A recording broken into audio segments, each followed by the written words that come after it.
വന്നത് എന്തിനാണെന്ന് എനിക്കറിയാം. ഇതിന്റെ ഉടമയായ നിന്റെ ഭർത്താവിനെ രക്ഷിക്കണമെന്ന് പറയാൻ അല്ലേ?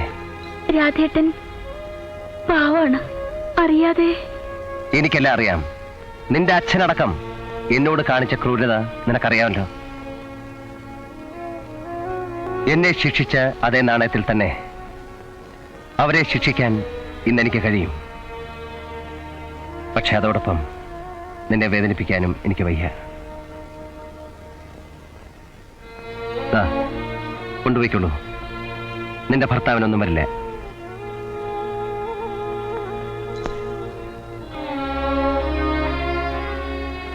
നിങ്ങൾ തമ്മിൽ പരിചയപ്പെട്ടില്ലല്ലോ. ഇവൾ എന്റെ പഴയ അശ്വതി. മനസ്സിലായി. ഇത് ഞാൻ വേലി കഴിക്കാൻ പോകുന്ന നിർമ്മല. അശ്വതി ഇരിക്കൂ. ഇല്ല, ഉടനെ വീട്ടിലെത്തണം. അവരെല്ലാം വിഷമിച്ചിരിക്കുകയാണ്. ഞാൻ വരാം.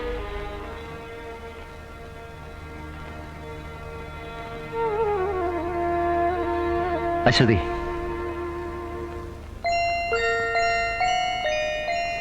ഞാൻ കൊണ്ടുവിടാം. വേണ്ട, ഞാനെല്ലാം അറിഞ്ഞു ദേവേട്ടാ. എനിക്ക് സന്തോഷായി. കണ്ടപ്പോ എന്നെ ഓർമ്മിക്കുമെന്ന് പോലും ഞാൻ വിചാരിച്ചില്ല.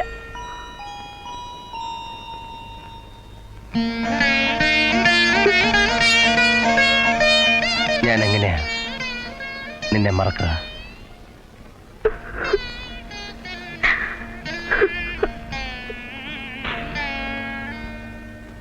ഒരു ഫാമിലിക്ക് ഇത്രയും വലിയ വീടെന്തിനാ? കൂട്ടുകുടുംബമായിരുന്നില്ലേ മുമ്പ്? ഒരുപാട് പേര് കാണും. അന്ന് അത് ആവശ്യമായിരുന്നു. പക്ഷെ ഇപ്പോ ഞാൻ പറഞ്ഞത് ഓർമ്മയില്ലേ? എന്റെ ഒരു സ്വപ്നം അല്ലെങ്കിൽ വാശി. അച്ഛന്റെ അമ്മയുടെയും സമ്മതവും അനുഗ്രഹവും വാങ്ങിക്കണം. എന്നിട്ട് മതി ഇവിടെയൊക്കെ വൃത്തിയാക്കലും മൂടികൂട്ടലും ഒക്കെ. ചെല്ലു. നേരിൽ കണ്ടില്ലെങ്കിലും ആ അമ്മയെ എനിക്കറിയാം. അവർ സമ്മതിക്കും. അപ്പോഴേ എനിക്ക് സമാധാനാവും. ഇവിടെ എല്ലാം ഒന്ന് വൃത്തിയാക്കാനും മറ്റും ജോലിക്കാരോടും മേസ്ത്രിയോടും വരാൻ പറഞ്ഞിരുന്നു. ഞാനിരിക്കാം ഇവിടെ. നീ ഇവിടെ നിന്നാലെങ്ങനെ? ഞാൻ അന്വേഷിക്കാത്ത സ്ഥലമില്ല. കാര്യമില്ലടോ. ആ തെളിവുകളൊക്കെ ഞാൻ കൈവിട്ടു. തമാശ പറയാതെ. കാര്യമായിട്ട് അവരത് നശിപ്പിച്ചു കാണും. ഓഹോ, എന്ന് വെച്ചാൽ നീയും അവന്മാരുടെ കൂടെ ചേർന്നു. സവർണ മേധാവിത്വവും പഴയ ജന്മിത്വവും വായിക്കാനാണല്ലോ അവന്മാരുടെ ശ്രമം. നിന്റെ ഉള്ളിൽ ഇപ്പോൾ അതാണല്ലേ? ഡോഡോ, താൻ ചൂടാകണ്ട. ഒരു സ്നേഹിതൻ എന്ന നിലയിൽ എന്റെ നിരപരാധിത്വം തെളിയിക്കാനാണ് ഇയാൾ ഉത്സാഹിച്ചെങ്കിൽ അത് സാധിച്ചു. അല്ലാതെ തന്റെ രാഷ്ട്രീയ മുതലെടുപ്പിന് എന്നെ കരുവാക്കാനാണ് ശ്രമിക്കുന്നെങ്കിൽ അതിന് എന്നെ കിട്ടില്ല. ഞാൻ പൊളിറ്റീഷ്യനല്ല. താൻ ഇപ്പോഴത് പറയും. വർഷങ്ങളോളം കേസിൽപ്പെട്ട് കിടന്ന ഈ ഇല്ലം ഞാൻ വീണ്ടെടുത്ത് തന്നില്ലേ? ചെയ്ത ഉപകാരത്തിനുള്ള ഈ കൂലി ആദ്യമേ ഞാനത് കാശായി തന്നിട്ടുണ്ടല്ലോ. പലരോടും കൈനീട്ടി വാങ്ങുന്ന താനത് മറന്നോ? ദേവൻ, ഞാൻ വിചാരിച്ചാലും ഇവിടെ ചിലതൊക്കെ നടക്കും. ഒരു ചുക്കും ചെയ്യില്ല. എന്റെ കയ്യിൽ പണമുള്ളിടത്തോളം കാലം. അതുണ്ടാക്കാൻ ഞാൻ ചെയ്ത കൃത്യങ്ങൾ ഓർക്കുമ്പോൾ ഈ അറുമുഖനും കൂട്ടരും ചെയ്ത തെറ്റുകൾ നിസ്സാരമാണ്. എനിക്ക് പൊറുക്കാവുന്നേ ഉള്ളൂ. എന്നിട്ട് നാട്ടുകാരുടെ പണം അറുമുഖനെ പോലുള്ള മൂരാച്ചികൾ കട്ടുമുടിക്കുന്നത് സർക്കാർ കൈയും കെട്ടി നോക്കി നിൽക്കണം അല്ലേ? ജനങ്ങൾ നന്നാകണം. മതേതരത്വം ഘോഷിക്കുന്ന ഈ നാട്ടിൽ നിന്റെ പ്രസംഗം എനിക്ക് കേൾക്കണ്ട. എന്റെ പൊളിറ്റിക്കൽ കരിയറിൽ ഒരു ചവിട്ടുപടിയാണ് നീ ഇല്ലാതാക്കിയത്. നിനക്ക് ഞാൻ കാണിച്ചത്. കുറെ അധികം കണ്ടിട്ട് എന്നാടാ ഞാനും വന്നിരിക്കുന്നത്. തൊഴിലാളിയുടെയോ മുതലാളിയുടെയോ ഏത് മതക്കാരുടെയോ ഏത് വിഭാഗക്കാരുടെയോ ഏത് പാർട്ടി ഇവിടെ ഭരിച്ചാലും കോറിന് കുമ്പിളി തന്നെ കഞ്ഞി. നീ എന്നല്ല ഒരു രാഷ്ട്രീയക്കാരൻ വിചാരിച്ചാലും എന്നെ ഒരു പുണ്ണാക്കം ചെയ്യാനൊക്കില്ല. നിന്റെയൊക്കെ തലപ്പത്തിരിക്കുന്ന തന്തമാരെ വരെ വിലക്ക് വാങ്ങാനുള്ള പണം ഇന്നെന്റെ പോക്കറ്റിലുണ്ടടാ. ദേവാ, പോടാ പുല്ലേ.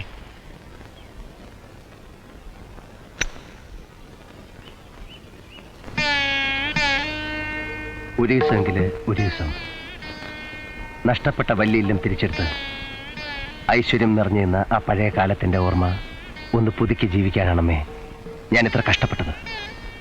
ഞാൻ തിരിച്ചു വന്നത് അമ്മയുടെ ഈ മോനെ അമ്മ ഊട്ടിയതും ഉറക്കിയതും നാവൂർ പാടിച്ചതുമെല്ലാം നന്മയും ഐശ്വര്യം വരാനല്ലേ അമ്മേ?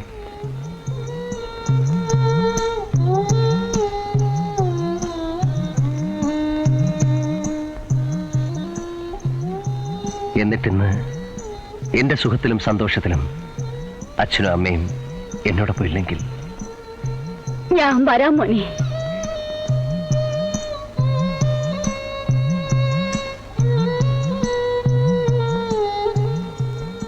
ഒരു ദിവസമെങ്കിലും അച്ഛൻ വലിയ ഇല്ലത്ത് താമസിക്കണമെന്നാണ് അവന്റെ മോഹം. നിർബന്ധാച്ചാൽ ആവാം. അതിനു മുമ്പ് ഓദിക്കിനെ കണ്ട് ദോഷങ്ങൾക്ക് പ്രതിവിധിക്കണം. എന്താ? ആവാം. അവിടെ കൂടുമ്പോ സുഭദ്രയും താത്തർക്കുട്ടിയും ഒപ്പോഴും ഒക്കെ വേണം. എല്ലാവരുടെയും കാര്യങ്ങൾ ഭംഗിയാക്കാനുള്ള വഴി ഞാൻ കണ്ടുവച്ചിട്ടുണ്ട്. നിർമ്മലയുടെ കാര്യം നിനക്ക് ഇഷ്ടപ്പെട്ട പെൺകുട്ടിയെ ഞങ്ങൾക്ക് ബോധ്യ. എന്നാലും കാണാനൊരു മോഹം. ഇങ്ങോട്ട് കൂട്ടായിരുന്നില്ലേ അവളെ? ഞാൻ കൂട്ടി വരാം. ഇപ്പൊ തന്നെ ആവാം.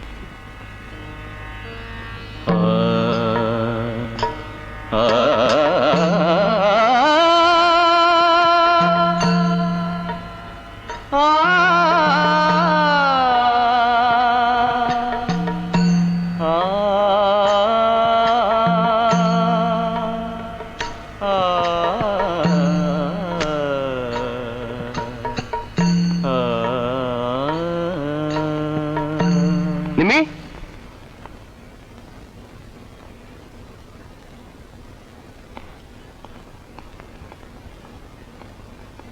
നിമ്മി,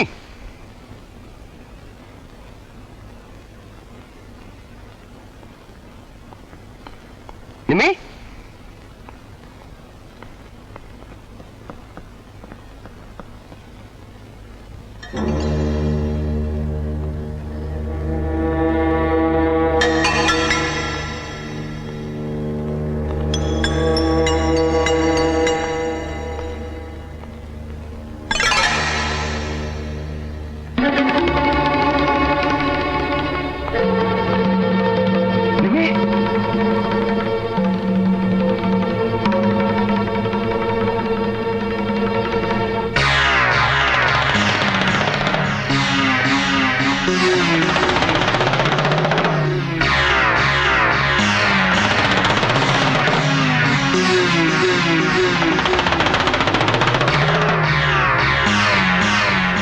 അല്പം ക്രൂരമായി പോയി അല്ലേ? സുന്ദരിയായ നിന്റെ പെണ്ണ് അത്ര ക്ഷണം മരിക്കില്ല. രക്തം വാർന്നു പോവാൻ ചെറിയൊരു മുറിവ്, അത്രേ ഉള്ളൂ. മജീദ് ഖാൻ. हाँ मजीद खान, तुमने तो कभी सोचा भी नहीं होगा कि मैं यहाँ चला आऊंगा, लेकिन मुझे तो यहाँ एक दिन आना ही था. आज नहीं तो कल. ജീവിതകാലം മുഴുവൻ ഞങ്ങൾ ബോംബെയിലെ ജയിലറയ്ക്കുള്ളിൽ കഴിയുമെന്ന് കരുതിയോ? എവിടെയാ സ്വർണം? बोलो कहाँ है सोना? സോന, മെന്നെ ബേച്ച് ദിയ. നീ വിറ്റുവല്ലേ? നന്നായി. പണമാണ് ഞങ്ങൾക്ക് ആവശ്യം. എവിടെ? अगर तुम अपनी और अपनी माशूका की जिंदगी चाहते हो तो पैसे हमारे हवाले कर दो. പണം തന്നാൽ നിങ്ങളെ ഞങ്ങൾ ഉപദ്രവിക്കാതിരിക്കൊള്ളാം. പെട്ടെന്ന് ആശുപത്രിയിൽ എത്തിച്ചാൽ ഇവൾ രക്ഷപ്പെടും. പണം കിട്ടിയാൽ ഞങ്ങളും. പോലീസ് വേട്ടയാടുന്ന ഞങ്ങൾക്ക് ഇവിടെ കഴിയാൻ സമയമില്ല. എന്തു പറയുന്നു? ഇല്ലെങ്കിൽ എല്ലാം തീരും. बोलो तुम इस लड़की को जिंदा देखना चाहते हो या नहीं?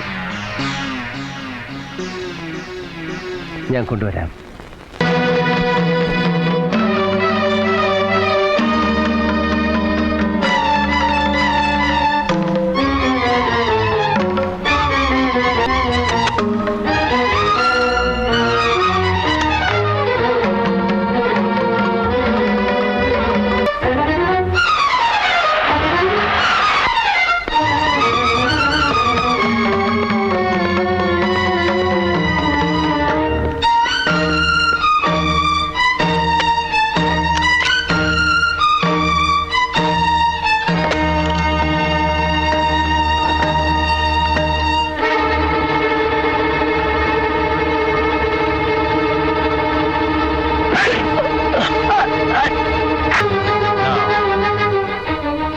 Like a helpless cripple, watch your girlfriend bleed to death. And after she is dead, you will also die. Here and now ends the chapter between you and me. Goodbye.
ഇല്ല, ഗീതയിൽ തൊട്ട് സത്യം ചെയ്യാൻ ഞാനൊരു ഹിന്ദുവല്ല.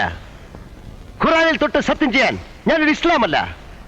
ബൈബിളിൽ തൊട്ട് സത്യം ചെയ്യാൻ ഞാനൊരു ക്രിസ്ത്യാനിയല്ല. ഒരു മനുഷ്യനെന്ന നിലയിൽ എന്റെ മനസ്സാക്ഷിയെ തൊട്ട് ഞാൻ പറയുന്ന സത്യങ്ങൾ കേൾക്കാൻ ബഹുമാനപ്പെട്ട കോടതിക്ക് ദയവുണ്ടാകണം.